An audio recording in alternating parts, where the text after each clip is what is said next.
वालेकुम, मैं हूं फैसल तारिड़। आज 1 सितंबर है और आज दिन है जुमेरात का।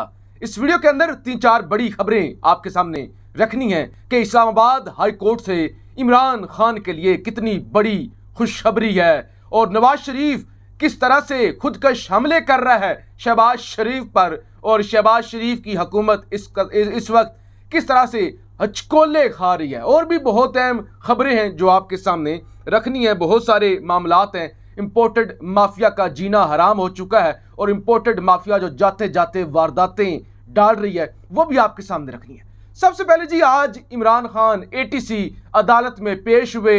हम भी वहां पे मौजूद थे, वीडियो भी आपके सामने रखी, वो मनाजिर भी आपके सामने रखे कि जब इमरान खान आए और फिर इमरान खान जब वापस गए, वो तमाम तर मनाजिर, और फिर 12 सितंबर तक जो खान साहब को जमानत मिली है उस हवाले से भी आपको बताया।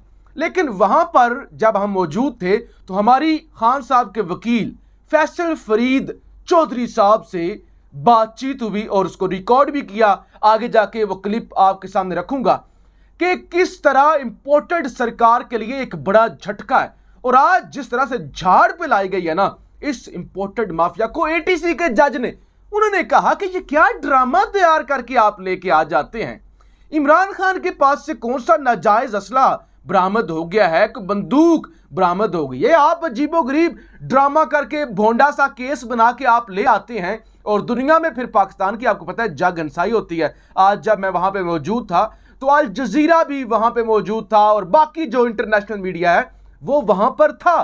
तो पूरी दुनिया के अंदर इतनी जग हंसाई हो रही है कि इतना भोंडा सा केस, और पाकिस्तान का मकबूल तरीन लीडर इसने एक टहनी भी नहीं तोड़ी, उसको कहा जा रहा है कि आप टेररिस्ट हैं। तो इस पर जी अच्छी खासी झाड़ पिलाएगी इंपोर्टेड माफिया को कि कौन सा केस है, कौन सी दहशतगर्दी, ये कौन सा आपने ड्रामा बनाया हुआ है। लिहाजा जब हमारी फैसल फरीद एडवोकेट जो कि फवाद चौधरी साहब के भाई हैं उनसे बात हुई, उन्होंने एक बड़ी खुशखबरी दी। उन्होंने कहा जनाब ये जो मुकदमा है टेररिज्म का इंसदाद दहशतगर्दी की अदालत में, इसके खिलाफ हमने इस्लामाबाद हाई कोर्ट से रजू किया है। इस्लामाबाद हाई कोर्ट ने हमारा मुकदमा जो है वो सुनने के लिए हाँ भी कर दिया, रजामंदी भी जाहिर कर दिया, और इसके साथ साथ इंपोर्टेड माफिया को नोटिस भी भेज दिया है कि जरा आए ना बताएं। चले तौहीन अदालत की तो समझ आती है कि वो मजिस्ट्रेट ज़ेबा चौधरी के खिलाफ उन्होंने कहा कि कार्रवाई करेंगे, और जरा सख्त अल्फाज या एक्सेंट सख्त अल्फाज तो सख्त नहीं थे, जरा तल्ख लहजे में खाने का कानूनी कार्रवाई करेंगे। चले उसको तो थोड़ा बहुत अगर आप केस बनाने की कोशिश करें तो बनता है। लेकिन ये जो आपने वारदात डाली है, एक जमहूरी लीडर, मुल्क का पॉपुलर लीडर, उसको आपने टेररिस्ट बना दिया। तो लिहाजा इस मुकदमे से अब खान साहब की जान छूटने जा रही है और इंपोर्टेड माफिया के ख्वाब चकनाचूर होने जा रहे हैं। इंपोर्टेड माफिया को नोटिस जनाब भेज दिया गया है और अगले हफ्ते इसी केस की समाअत होगी। अब आप खुद सुनिए कि किस तरह से फैसल फरीद ये खबर दे रहे हैं और अदालत के अंदर जो एटीसी के जज ने गुफ्तगू की और झाड़ा जिस तरह से इस इंपोर्टेड माफिया को, वो भी सुनिए। और साथ ही एक और क्लिप भी सुन लीजिए जिसमें फैसल जावेद खान साहब लॉन्ग मार्च के हवाले से और इस इंपोर्टेड सरकार को घर भेजने के हवाले से एक बड़ा इंकशाफ करते हैं। जिस तरह वो कह रही हैं आप सुनेंगे खुद कि लॉन्ग मार्च की कॉल से पहले ही ये इंपोर्टेड सरकार घर चली। जज साहब ने भी हैरानगी का इजहार किया। उन्होंने कहा कोई सेक्शन रोजाना आप लगाते जाएंगे वो से, और कोई भी जो है ये एंटी टेररिज्म का केस किसी भी लॉ में नहीं बनता। मैंने अपनी प्रैक्टिस में जब से एंटी टेररिज्म एक्ट लागू हुआ है मैंने ऐसा अब्सर्ड किस्म का पर्चा नहीं देखा है। और इसके साथ साथ एक सिग्निफिकेंट डेवलपमेंट ये है कि इस्लामाबाद हाई कोर्ट ने इस पर्चे को क्वाश करने की जो पिटीशन है उस पर स्टेट को नोटिस कर दिया। वो नेक्स्ट वीक में इंशाल्लाह फिक्स होगा। बहुत शुक्रिया सर। जमानत मिलने के बाद खान साहब खुश थे, कैसे वो फील कर रहे थे? खान साहब आज जलसे में तकरीर कर रहे हैं सरगोदा में, और सरगोदा जलसा में बहुत बड़ा एक जलसा होगा इंशाल्लाह, और रात को वो वहाँ पे स्पीच करेंगे और इंशाल्लाह आगे का लाएमल वहाँ देंगे। कोई मार्च की तरफ जा सकते, ऐलान कर सकते हैं? जी मुमकिन है, लेकिन अभी हमारे जलसे चल रहे हैं, लोग मोबिलाइज हो रहे हैं और इमरान खान की कॉल का इंतजार कर रहे हैं। लेकिन लगता यह है कि उनकी कॉल से पहले ही इलेक्शन अनाउंस हो जाएगा इंशाल्लाह।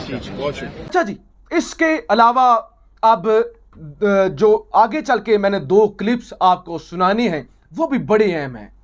اور جس طرح سے بشرا بی بی سابق خاتون اول ان پر گلیز الزامات لگائے جا رہے ہیں, شرمناک الزامات لگائے جا رہے ہیں, اور یہ جنگ گروپ کے صحافی ہیں اعزاز سید صاحب, انہوں نے سوال کیا آج خان صاحب سے. انہوں نے کہا خان صاحب وہ جو بشرا بی بی پر الزام لگتا ہے کہ انہوں نے ملک ریاض کی بیٹی سے کوئی انگوٹھے کوئی ہیرے کو اس طرح سے خریدے, خان صاحب نے کہا کہ ہیرے بہت سستے ہیں, کسی مہنگی چیز کی بات کرو, یہ کیا آپ نے فضول 2 ٹکے کے سوال پوچھنے کے لیے آ جاتے ہیں, ایک ایجنڈے پر آ جاتے ہیں, تو ہیرے بڑے سستے ہیں, کوئی اور چیز نکال کر لاؤ. ساتھ ہی خان صاحب نے کہا کہ میں ہر روز خطرناک ہوتا جا رہا ہوں, یہ مجھ سے ڈرے ہوئے ہیں نا, یہ مجھ سے ڈرے ہوئے ہیں, کبھی کسی مقدمے میں کبھی کسی مقدمے میں, کبھی کچھ کر دو کبھی کچھ کر دو. تو خان نے کہا میں ہر روز خطرناک ہوتا جا رہا ہوں. تو میں چاہتا ہوں کہ یہ بھی کلپ آپ خود سنیں کہ خان صاحب کیا فرما رہے ہیں. فیصلے کروائے جاتے ہیں ہر روز خطرناک ہوتا جا رہا ہوں, ہر روز زیادہ خطرناک ہو رہا ہوں. کس کے لیے خان صاحب یہ فرمائیں کہ آپ کی اہلیہ پر الزام لگا کہ اس نے ملک ریاض سے ہیروں کا ہار لیا اس نے ہیروں کا ہار, بتائیں. ہیرے بڑے سستے ہوتے ہیں, کوئی مہنگی چیز کی بات کرو. کیا تمام تر معاملات میں نے آپ کے سامنے رکھ دیے. اب شیخ رشید صاحب ایک بڑا دعویٰ کرتے ہیں. شیخ صاحب کہتے ہیں کہ امپورٹڈ مافیا نہیں چلنے والا, ان کی چھٹی ہونے جا رہی ہے, اور یہ چھٹی خود نواز شریف شہباز شریف کی کروا دے گا. یعنی جو شہباز شریف جس طرح کے حالات بنا رہا ہے, تو نواز شریف کی سیاست تیزی سے خطرے میں جاتی جا رہی ہے. نواز شریف کی مقبولیت تو پہلے بھی نہیں تھی, لیکن کچھ لوگ ان کے فراڈ میں آ جاتے تھے, یقین کر لیتے تھے. جس طرح سے یہ کل مریم نواز وہاں پہ پہنچی اور پہلے پہنچی, ڈرامے کرتے, کبھی شہباز پہنچ گیا, کبھی 2 کلومیٹر دور کھڑے ہو کے تقریر کر دی اور ویڈیو بنوا دی, کبھی ہیلی کاپٹر سے راشن پھینک دیا, ڈرامے. یہ اس سے پہلے بھی لمبے لمبے بوٹ, اور کبھی کہیں پہنچے تو ڈرامے کرتے تھے. تو کچھ نہ کچھ لوگ ان پہ یقین کرتے تھے. اب لوگ ان کی باتوں میں نہیں آ رہے. تو شیخ رشید صاحب یہ کہتے ہیں کہ نواز شریف کی جانب سے دباؤ ہے شہباز شریف پر کہ آپ کو گھر جانا ہوگا, آپ کو اس حکومت سے پیچھے ہٹنا ہوگا. آپ نے اقتدار کا بڑا مزہ لوٹ لیا, آپ کو یہ جو چس پڑی ہوئی ہے, آپ کو یہ لت پڑی ہوئی ہے, یہ جو اقتدار کی, اور آپ کو جو وزیر اعظم بن گئے ہیں اور کرسی سے چمٹے ہوئے ہیں اور پارٹی کا نقصان کر رہے ہیں, تو اب آپ کو اترنا ہوگا. تو اس لیے اس وقت شہباز شریف کے لیے نواز شریف صاحب ہی بڑا خطرہ بن چکے. اور یہ وارداتیں ذرا چیک کریں نا, تمام پاکستانی ذرا اس چیز پر غور کریں, کیونکہ ہم خان صاحب کی کل اسلام آباد ہائی کورٹ میں پیشی تھی, پھر ٹاک شوز بھی اس پر ہوئے, پھر نیوز بھی اس پہ چلی, آج انسداد دہشت گردی میں پیشی تھی, پھر رات کو خان صاحب کا سرگودا میں جلسہ ہے. تو انہی معاملات, پاکستانیوں کی نظر انہی معاملات پر ہوتی ہے اور یہ الجھائے رکھتے ہیں. رات کو آپ کو پتہ ہے پیٹرول پھر مہنگا کر دیا گیا, اور مزے کی بات یہ ہے کہ اوگرا نے سمری بھیجی کہ 15 روپے پیٹرول کم کریں. اوگرا کی سمری ریجیکٹ کر کے مزید پیٹرول مہنگا کر دیا. ذرا اندازہ کریں, جو درد دل رکھنے والے انسان ہیں, وہاں آپ جنوبی پنجاب دیکھیں, سندھ دیکھیں, کے پی دیکھیں, بلوچستان دیکھیں, یہ مرتی ہوئی قوم, یہ سسکتی ہوئی قوم, یہ پانی کے اندر ڈوبی ہوئی قوم. 10 لاکھ گھر تباہ ہو گئے, ہزاروں جانیں چلی گئیں, 3 کروڑ سے زائد لوگ گھروں سے باہر ہیں, مس پلیس ہیں, آگے پیچھے ہیں, ڈسٹرب ہے اسلام کی وجہ سے.